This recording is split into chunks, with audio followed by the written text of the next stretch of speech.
Okay, so I'm back in fundraising on the summary tab, and I'm going to be looking at this inbuilt KPI tracker we've got for you. So you can manage KPIs here. And what we're looking at is 1-year retention rate. So here, Keela will automatically calculate the 1-year retention rate or the last 12-month retention rate for your donors.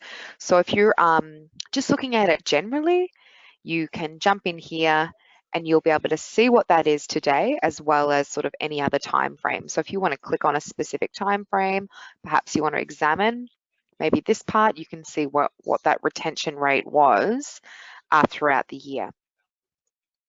So this will be automatically the last 12 months. But if you'd like to look at it as at a specific date, so for example, 2019 and 2020 and compare them, then I'll show you how you can do that more specifically in reports as well. So you'll be able to choose exactly which time frame you need. So let's jump into reports, and I'm going to create a report and look at contacts. Because I'm looking at folks, I want to look at the actual donors themselves, not the donation transactions, which is why I've gotten a contacts report. So we'll filter this by date received again, but we're going to be filtering these contacts by donation filters. So I'm going to look at all the folks who donated in January 2019. And let's go 2019, go across, December 31st.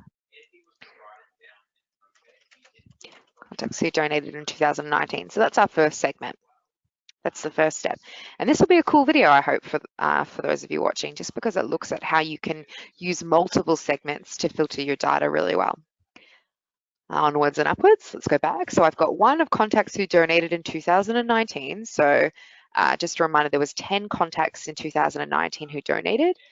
Let's look at contacts, the same thing, but contacts who donated this year.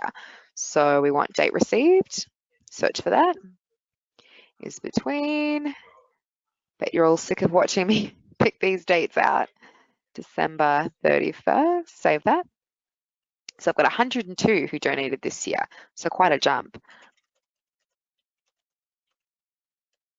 in 2020. So now for the donor retention rate, what it's looking at is, of course, you've read this in the article, but what it's looking at is of those donors who donated in 2019, how many were retained in 2020? What was the retention rate? And basically, I just need a number. So for this, I know that there was 10 folks who donated in 2019, and there was 122 who donated in 2020. I want to see how many of those donated both years. So of those 10, how many did we retain in 2020? So for that, all I need is just to see who was in the 2019 list and who was in the 2021. So I'll create a segment filter. So now I'm filtering by a segment, and I'll just filter by the most recent one I created. Search for another segment, which is that report I just created. This time I'll look at contacts who donated in 2020. So this is going to show me all contacts who fit into this parameter, this filter, and this filter. Let's take a look. 4, okay. So of the 10 contacts who donated in 2019, 4 of those also donated in 2020. So I know that my retention rate is going to encompass those 4. Now, a really easy way to calculate percentage is to go to this percentage calculator, which I've just discovered, which you can just type figures directly into, and it does it for you. So we've got 4, and there were, so 4 people, or actually I'm going to keep this, I'll save it. Retention rate. I know that there was 4 retained, and in 2019, 10 were up. So what I'm going to do is say 4 is what percentage of 10?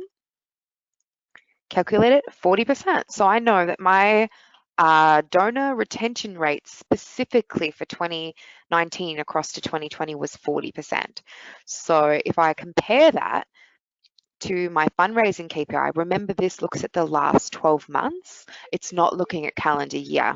So that's explaining the discrepancy there, is that this looks at the last 12 months regardless of what time you're in, whereas this using this method, the 3 segments and comparing them, that lets you look at it for a specific date. So I can be really, really specific and clear in this way.